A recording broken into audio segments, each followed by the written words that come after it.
내 딸은 봄처럼 따뜻한 아이였다. 늘 웃고 늘 사람을 먼저 생각하던 아이. 그런 딸이 결혼하고 나서 변했다. 처음엔 그저 바쁜가 보다 했다. 하지만 말수가 줄었고 눈빛도 하늘어지고 어느 순간 그의 웃음이 사라졌다. 그날 나는 그냥 반찬 좀 전에 주러 갔을 뿐이다. 그 집 문이 잠겨 있지 않았다. 그리고 나는 내 두 눈을 의심했다. 그날 나는 딸이 처한 진짜 지옥을 보았다. 햇살이 찬란했던 어느 봄날 하객들 사이에서 지은은 누구보다 환하게 웃고 있었다. 하얀 웨딩드레스 아래 두 손을 꼭 쥔 채 그녀는 민수의 눈을 바라보며 조용히 입을 열었다. 당신만 있으면 항상 어디든 함께 있는 집 같을 거야.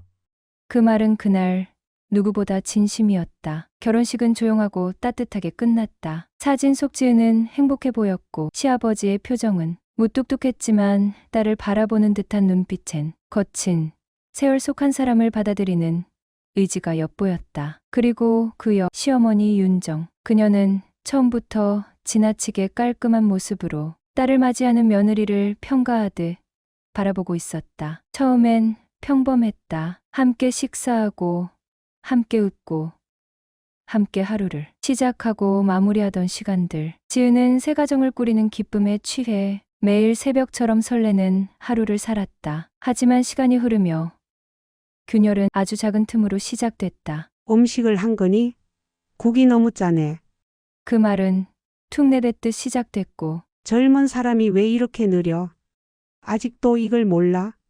친정에선 이딴 식으로 가르쳤어? 윤정의 말투는 늘 뾰족했고 그녀의 눈빛은 칼처럼 차가웠다. 지은은 처음엔 웃으며 넘겼다. 어머님 죄송해요. 다음엔 더 신경 쓸게요. 하지만 다음은 결코 오지 않았다. 윤정은 점점 더 자주, 더 세게 지은을 몰아붙였다. 지은이 가장 괴로웠던 건 민수의 침묵이었다. 주방에서, 거실에서 조용히 고개를 숙인 지은을 향해 쏟아지는 윤정의 말폭탄들. 그때마다 민수는 옆방으로 들어가거나 핸드폰만 만지작거리며 고개를 숙였다. 민수야, 내가 뭘 그렇게 잘못했어? 그녀가 조용히 묻던 밤, 민수는 늘 같은 대답을 했다. 그냥 우리 엄마가 원래 좀 그래. 그냥 넘어가. 지은은 그냥이라는 말에 자신이 얼마나 가볍게 취급당하는지 조금씩 알게 되었다. 하지만 그녀는 포기하지 않았다. 매일 아침 따뜻한 밥을 지으며 스스로에게 말했다. 내가 잘하면 언젠간 받아들여지겠지. 하지만 아무도 몰랐다. 그녀의 그 말 뒤엔 점점 더 짙어지는 눈물의 냄새가 배어들고 있다는 것을. 그리고 어느 날 그녀의 손목에서 김치 국물이 아닌 붉은 멍자국이 번지고 있었음을 아무도 눈치채지 못했다. 출사는 겨울이었다. 살갗에 닿는 공기가 매섭게 차가웠던 그날, 지은은 짧게 비명을 지르고 조용히 눈물을 떨궜다. 새하얀 천 위에 핏기 어린 작은 생명이 올려졌다. 아이였다. 소율이라는 이름은 오래전부터 마음에 품고 있던 이름이었다. 소율아, 안녕. 엄마야. 지은의 목소리는 떨렸지만 눈빛만큼은 단단했다. 그 순간만큼은 누가 뭐라 해도 자신이 소율의 세상 전부가 되어주겠다는 확신이 있었다. 그러나 그 다짐은 산후조리원에서 집으로 돌아온 첫날 밤, 첫 졸음소리에 허무하게 무너졌다. 애가 왜 저리 시끄러워? 낮밤도 못 가르치고 이래서 요즘 것들은 애를 못 키우는 거야. 시어머니 윤정의 목소리는 창문 틈으로도 나갈 만큼 컸다. 지은은 새벽 2시 거실에서 애를 달래며 무릎에 아이를 눕힌 채 조용히 눈물을 흘렸다. 모유 수유에 실패하자 시어머니는 말했다. 젖도 제대로 못 먹이면서 엄마랍시고 앉아있냐. 민수는 어릴 적 내가 혼자 다 키웠다. 너 같으면 벌써 병 났지. 그 말은 날카로운 비수가 되어 지은의 가슴을 찔렀고 매번 그랬듯 남편 민수는 소파에 등을 기대고 고개만 푹 숙였다. 침묵이 그의 답이었다. 그 후로도 사소한 갈등은 계속됐다. 소율이 열이 조금만 나도 윤정은 지은을 원망했다. 대체 너 요즘 나가서 뭐 먹은 거야? 젖줄 타고 애가 아픈 거지. 그리고 이불 좀 제대로 개라니까. 애가 찬 기운에 식은 거야. 지은은 참았다. 참는 게, 조용히 넘기는 게, 엄마로서, 며느리로서, 아내로서의 올바른 길이라고 믿었다. 낮에는 아무 일 없다는 듯 소유를 품에 안고 웃었다. 나야 엄마 소율이 방금 웃었어. 얼마나 예쁜지 몰라. 친정엄마와 통화하면서도 그늘진 내색은 감췄다. 통화가 끝나고 거실로 나오는 그녀의 얼굴은 조금 전과 다르게 굳어 있었다. 웃는 얼굴의 근육이 아직 제자리를 찾지 못해 떨렸다. 하지만 지은의 그런 연극은 아버지의 귀를 속일 수 없었다. 그날도 전화는 짧게 걸려왔다. 아빠 나야. 잘 지내지? 응. 지은아, 우리 딸 목소리가 좀 피곤해 보인다. 아냐, 소율이 밤에 좀 안 자서 그래. 아빠는 오늘 뭐 드셨어요? 그래, 지은아, 다음에 내가 너희 집 근처 가면 잠깐 들러도 되지? 응? 그럼요, 아빠. 근데 엄마는 바쁘시죠? 괜찮으시면 오셔도 돼요. 지은은 어색한 웃음을 지으며 대답했다. 하지만 전화기를 든 아버지의 눈썹은 찌푸려져 있었다. 그는 알았다. 딸의 음성에는 숨겨도 감출 수 없는 울음의 잔향이 섞여 있었다. 그는 핸드폰을 내려놓고 거실의 캘린더에 동그라미를 하나 그렸다. 이번 주 토요일 오전 10시. 그날 그는 지은의 집을 찾을 계획을 세웠다. 그 집 앞에 선 순간 그는 한 장의 커튼 너머로 믿기 힘든 광경을 보게 된다. 토요일 아침 검은 점퍼 하나 걸치고 나온 아빠는 평소보다 일찍 집을 나섰다. 출장이란 핑계였다. 지은에게 연락도 하지 않았다. 예고 없이 찾아가야만 알 수 있는 게 있다는 걸 그는 본능적으로 알고 있었다. 지은의 집 앞에 도착했을 땐 아직 오전 10시도 되지 않은 시간이었지만 그 집의 공기는 이미 긴장으로 굳어 있었다. 현관 앞 작은 화단에는 지난 계절이 남긴 마른 잎들이 무성했다. 문을 두드릴까 말까 망설이던 찰나 열려있던 창문 너머로 익숙한 음성이 날카롭게 날아들었다. 애 밥 좀 제대로 먹여. 몇 번을 말해 숟가락 들 땐 눈부터 똑바로 드라고 했잖아. 윤정이었다. 시어머니. 그 뒤를 이어 들려온 것은 숨죽인 듯한 지은의 목소리였다. 죄송해요, 어머니. 제가 좀 더 잘 볼게요. 잘 본다고? 너는 엄마 자격도 없어. 내가 그랬지? 애는 엄마를 보고 배우는 거라고. 그런데 저 꼴 좀 봐, 벌써부터. 입에 반찬도 안 넣고 찌푸리고 있잖아. 그 순간 아버지의 시선은 거실 커튼 틈 사이로 얼핏 비친 어린 손녀 소율의 얼굴에 멈췄다. 이제 말을 조금씩 하는 어린아이가 눈을 껌뻑이며 엄마를 보는 그 표정이 마치 뭔가에 겁먹은 작은 짐승 같았다. 작은 두 손은 테이블 밑으로 꼭 움켜쥐고 있었고 입술은 미세하게 떨렸다. 지은은 아이 앞에서 억지로 웃으려 했었지만 그 미소는 금이 간 유리컵처럼 위태로웠다. 그는 깨달았다. 이 집 안에는 웃음이 아니라 참는 법만 배어 있었다. 아버지의 손이 문고리를 향해 움직이려는 찰나 그는 멈췄다. 지금 문을 열면, 지금 화를 내면 딸은 오히려 더 불편해질 수도 있다는 생각이 그를 붙잡았다. 그는 한 발짝 물러섰다. 그대로 뒤돌아 골목을 천천히 걸어 나왔다. 주먹은 바지 주머니 안에서 꽉 쥐어졌고 이마에는 미세한 주름이 깊어졌다. 그는 걸으며 조용히 중얼거렸다. 더는 안 봐도 알겠구나. 지은아, 아빠가 이제 내 편이 돼줄게.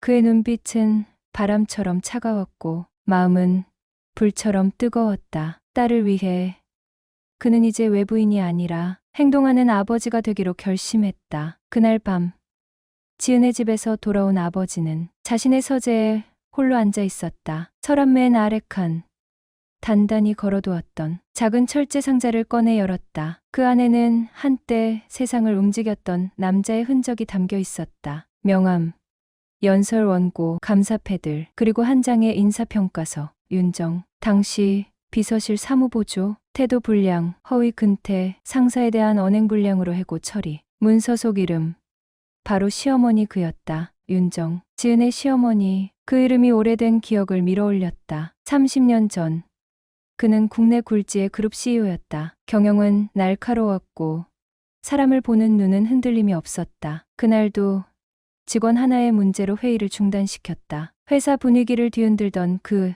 직원을 직접 면담했다. 나는 가난을 이해하지만 불성실은 이해 못한다. 당시 해고된 직원은 울며 소리를 질렀다. 기필코 정말 나중에 꼭 후회하게 해줄 테야. 사람 하나 무너뜨린 죄 잊지 마요. 그리고 30년이 흘렀다. 그 울분의 찬 목소리의 주인이 이제는 자신의 딸을 향해 손가락질하고 있었다. 이 모든 걸 우연이라 부를 수 있을까? 딸이 그런 사람의 며느리가 되었다는 건 그는 문득 소름이 돋았다. 서로 사랑해서 결혼 허락을 해주었었지만,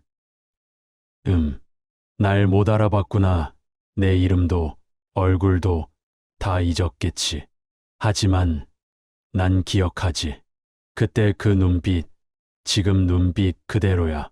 그는 천천히 일어나 커튼을 젖히고 어둠 속 베란다를 바라봤다. 도시는 조용했지만 그의 가슴 속엔 오랜 전장의 북소리가 다시 울리기 시작했다. 조용히 살기로 했지. 이젠 칼도 싸움도 내려놓았지. 하지만 내 딸을 건드렸다면, 내 손녀의 마음에 상처를 새겼다면, 그는 다시 서랍을 열고 그 안에서 묵직한 서류 가방 하나를 꺼냈다. 그 안에는 10년 전 CEO직에서 물러나기 전 그가 설계해둔 위기 대응 매뉴얼이 그대로 있었다. 재단 이사장, 전직 감사, 언론사 대표, 법률 고문. 그가 한때 믿었던 사람들의 연락처가 아직도 살아 숨쉬고 있었다. 이제부터 널 설득하러 가지 않겠다. 내가 할 수 있는 걸 할 뿐이다. 지은의 상황은 집안 갈등이 아니었다. 그는 그렇게 정리했다. 이건 오래된 부정의와 맞선 정당한 반격이다.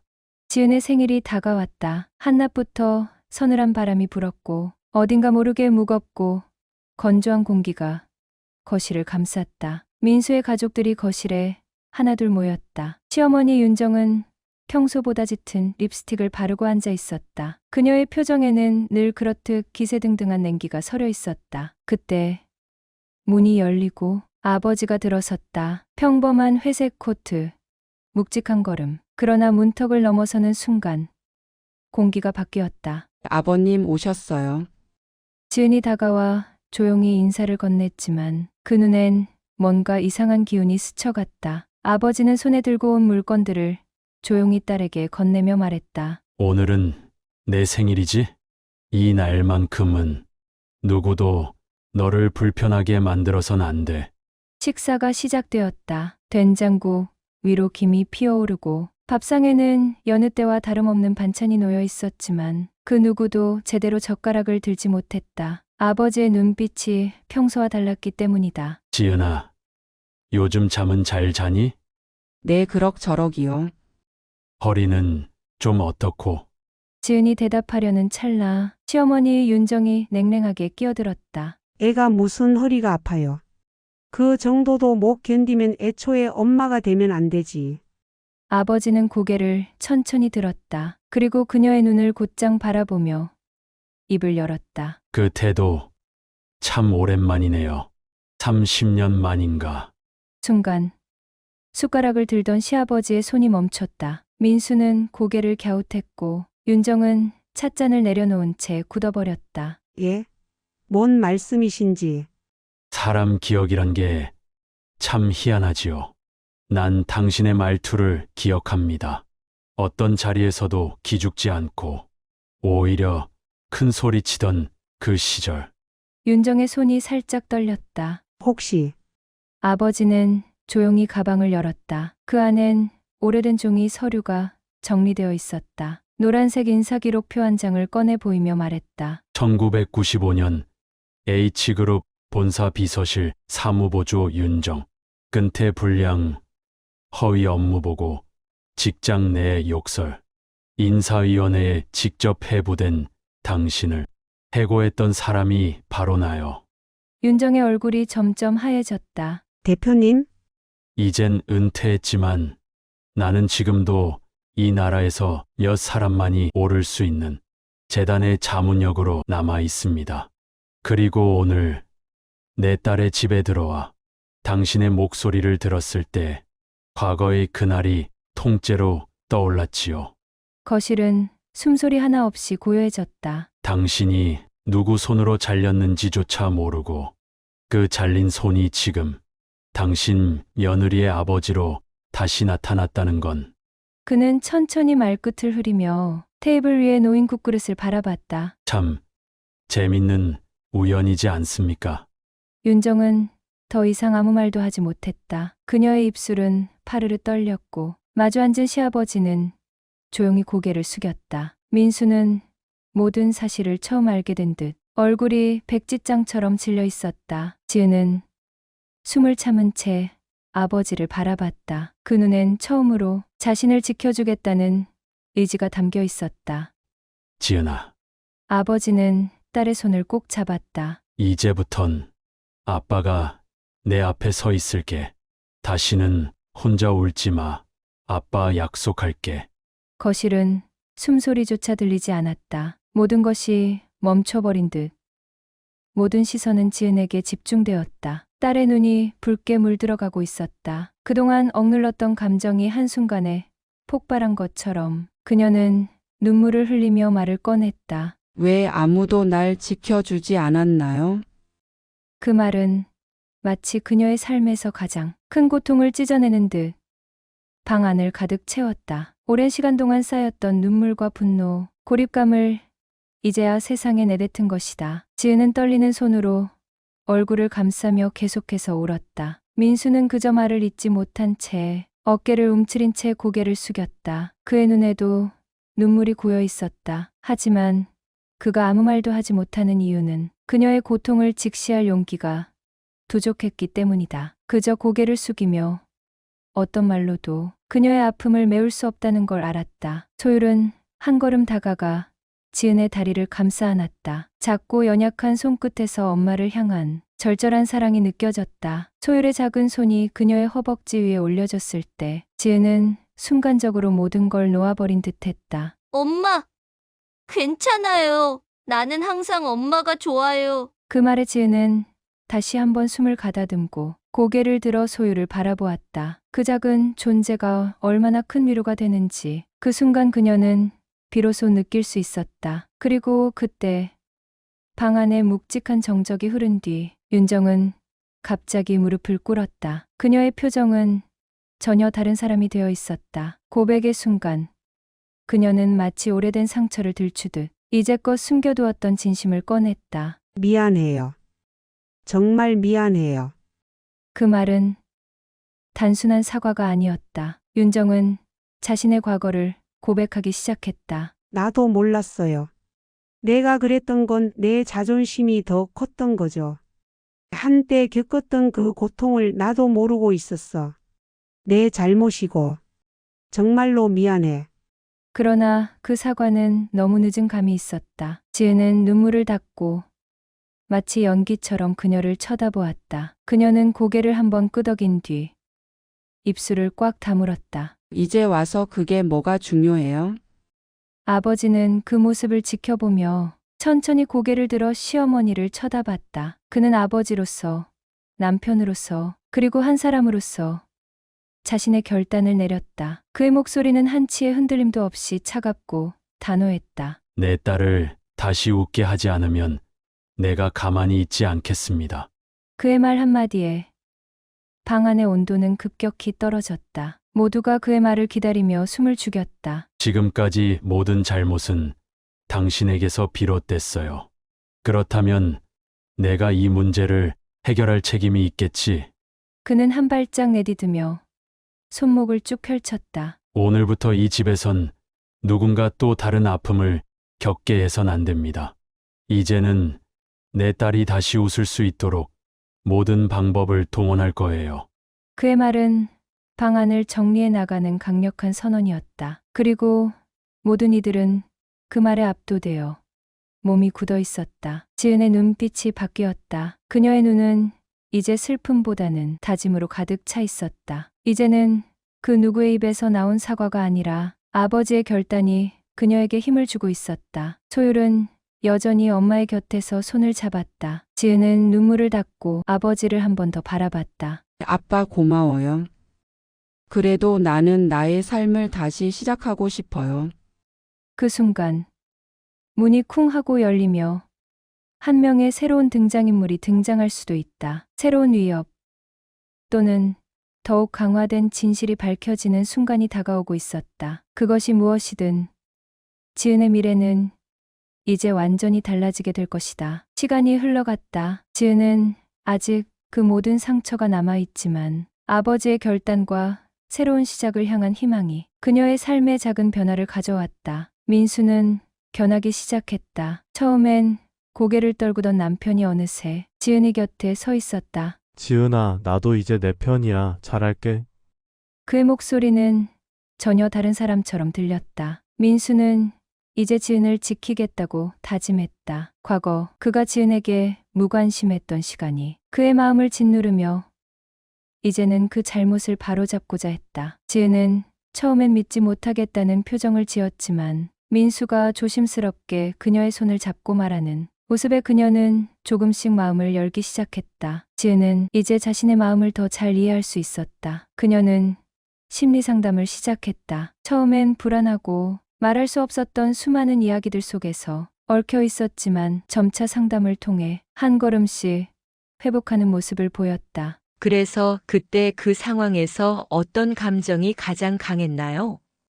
상담사의 질문에 지은은 잠시 생각에 잠겼다가 그 어느 때보다 조용히 대답했다. 불안하고 나 자신이 없어졌던 것 같아요.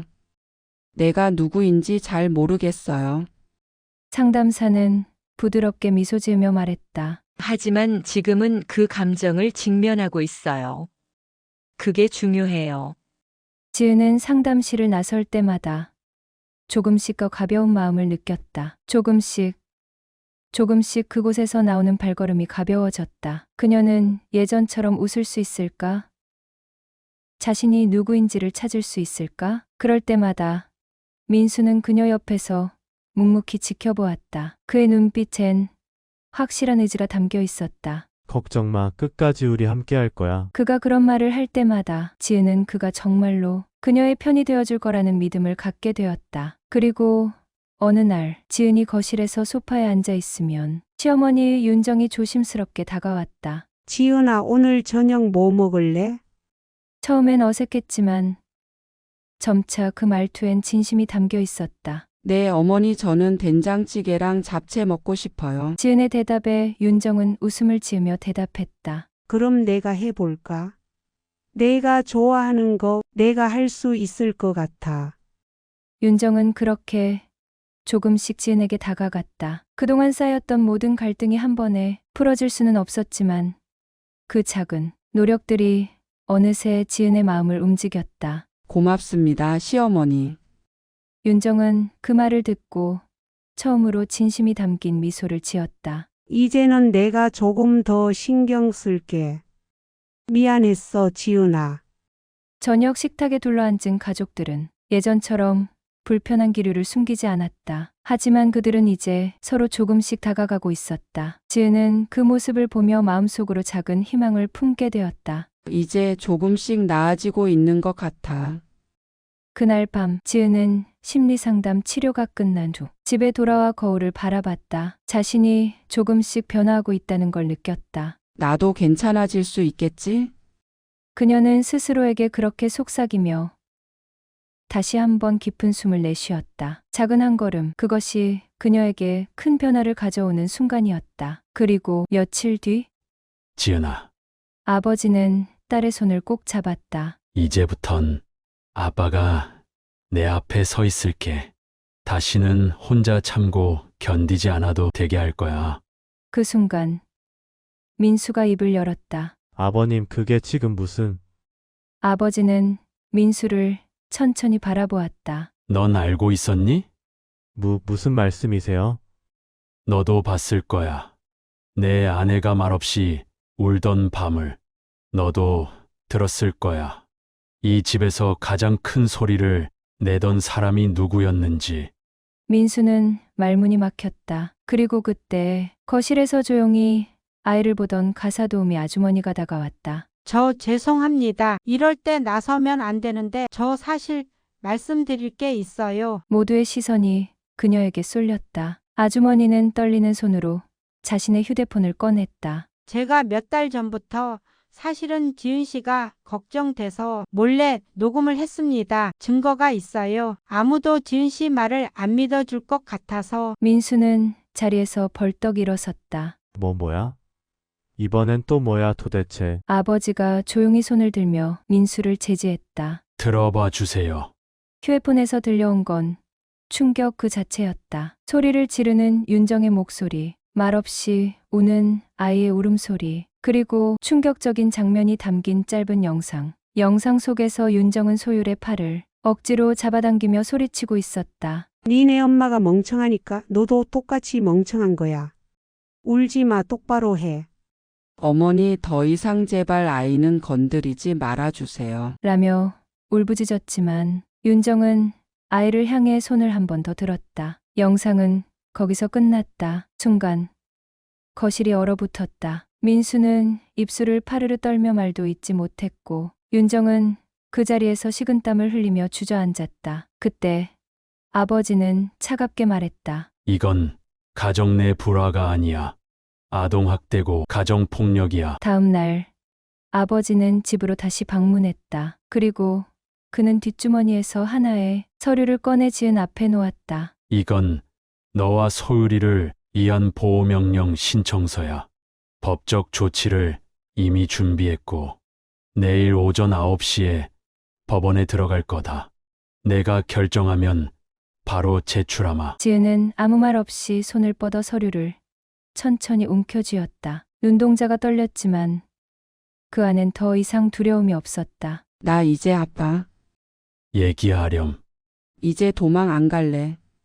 그녀는 처음으로 진짜 자신의 목소리를 냈다. 소율이와 함께 우리 둘만의 집에서 다시 시작할래. 그 순간 도우미 아주머니가 또 다시 말을 이었다. 저 이건 아까 말씀 못 드린 건데요. 며칠 전 윤정 여사님 방을 청소하다가 버려진 흰 봉투를 챙겨 두었는데 그녀는 손에 쥔 흰색 봉투 하나를 조심스럽게 꺼냈다. 이걸 발견했어요. 혹시 필요하실까봐. 아버지가 봉투를 열어보았다. 안에는 몇 장의 서류와 명함이 들어 있었다. 그중 하나 미국계 해외 입양 대행 업체 계약서, 미제출 초안, 그리고 소율김 5세 Preliminary Profile Translation 이라는 문구가 선명했다. 이건 뭐지? 그때 민수가 그걸 보고는 얼굴이 하얗게 질렸다. 모두가 말을 잃었다. 윤정의 목소리는 점점 광기로 물들어갔다. 지은이만 없으면, 그리고 그 아이만 없다면 너는 다시 내 아들로 돌아올 줄 알았어. 너한테는 일부러 지은이가 예민한 거다라고 말했지. 바보같이 정말 그렇게 믿더라 넌. 민수는 털썩 무릎을 꿇었다. 지은은 입술을 떨며 윤정을 바라보았다. 소율이를 보내려고 했어요. 윤정은 미친 듯이 웃으며 고개를 끄덕였다. 멀리, 아주 멀리 다시는 널 찾을 수 없게. 그래야 내 아들이, 내 가정이 완벽해지니까.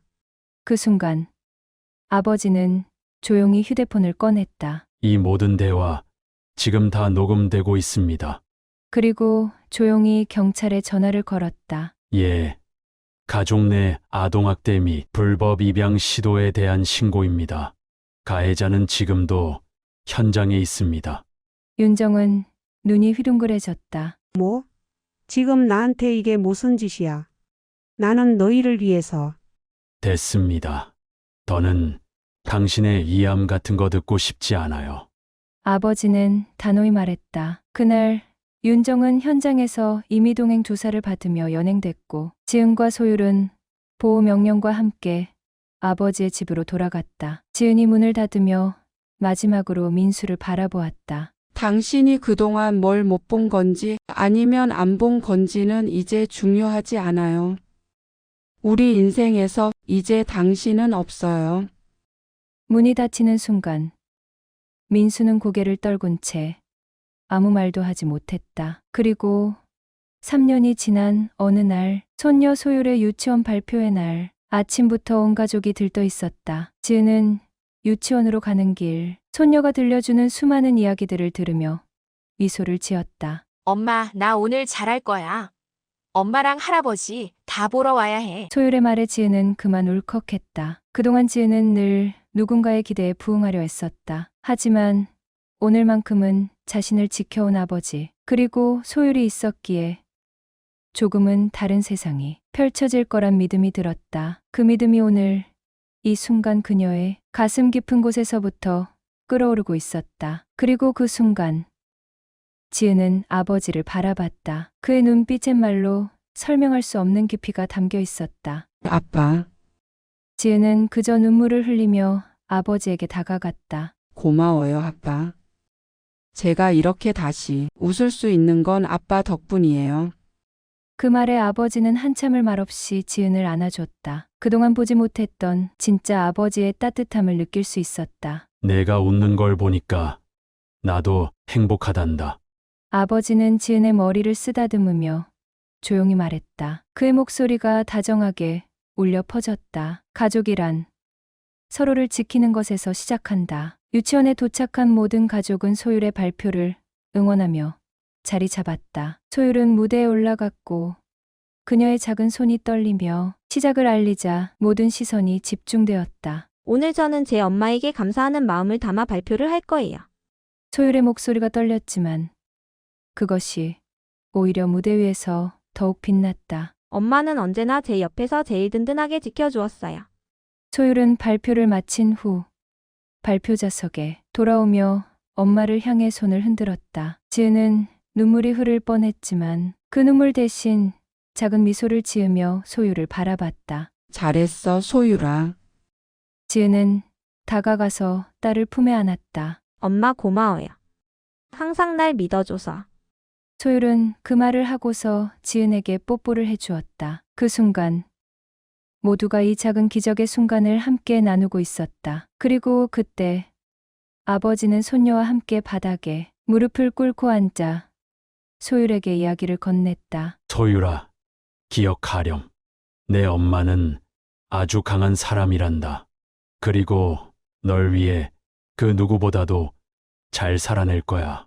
그 말에 소율은 고개를 끄덕였다. 그리고 그 순간 지은은 아버지의 눈빛에서 자신의 과거, 현재, 그리고 미래를 모두 보는 듯한 기분이 들었다. 가족이란 서로를 지키는 것에서 시작한다. 지은은 그 말이 너무도 진실되게 와닿았다. 그들의 사랑은 이제 단순히 서로를 보듬는 것이 아니라 한 사람의 내면까지도 보듬어주는 힘이 되었다. 그 누구도 막을 수 없는 강력한 결속력. 그것이 바로 이 가족의 새로운 시작이었다. 지은은 아버지의 손을 잡으며 속으로 되뇌었다. 아버지, 이제는 정말 제가 웃을 수 있을 것 같아요. 내 손녀 소율아, 꼭 기억하렴. 내 엄마는 아주 강한 사람이란다. 그리고 널 위해 그 누구보다도 잘 살아낼 거야. 행복한 스푼은 따뜻한 이야기로 당신의 마음을 적시겠습니다. 구독, 좋아요, 알림 설정으로 함께 해주세요. 다음 이야기에서 또 뵙겠습니다.